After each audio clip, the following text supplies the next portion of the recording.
પ્રિય વડોદરા, લોકો તને માત્ર શહેર કહે છે, પણ તું મારી માટે એક લાગણી છે.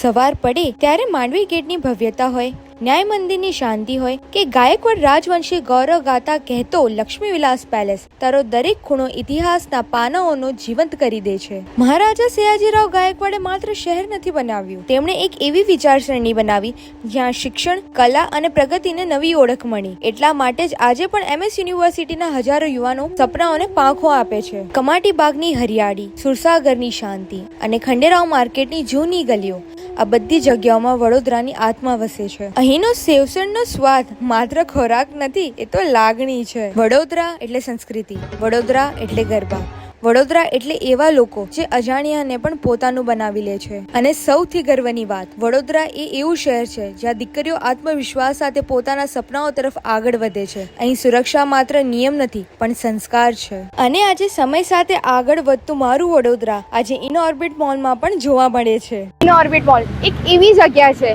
જ્યાં દરેક મુલાકાત એક નવી યાદ બને છે. કેટલીક જગ્યા ફક્ત શોપિંગ માટે હોય છે, પણ ઇનઓર્બિટ મોલ એવી જગ્યા છે જ્યાં યાદો પણ ખરીદી શકાય છે. પરિવાર સાથેની ખુશીઓ, મિત્રો સાથેની મસ્તી, શોપિંગના એક્સાઇટિંગ મુમેન્ટ્સ, ફૂડ કોર્ટની મજા અને કાઉન્ટલેસ સ્માઇલ્સ. ફેશનથી લઈને ફૂડ, એન્ટરટેનમેન્ટથી લઈને લાઇફસ્ટાઇલ સુધી. પ્રિય વડોદરા, તું માત્ર મારું ખાલી શહેર નથી, તું મારું ગર્વ છે, તું મારી ઓળખ છે અને હંમેશા રહેશે. જૂના વારસાની શાન અને નવા સપનાઓની ઉડાન. આ છે મારું વડોદરા, એક એવું શહેર જે નકશામાં નહીં, દિલમાં વસે છે.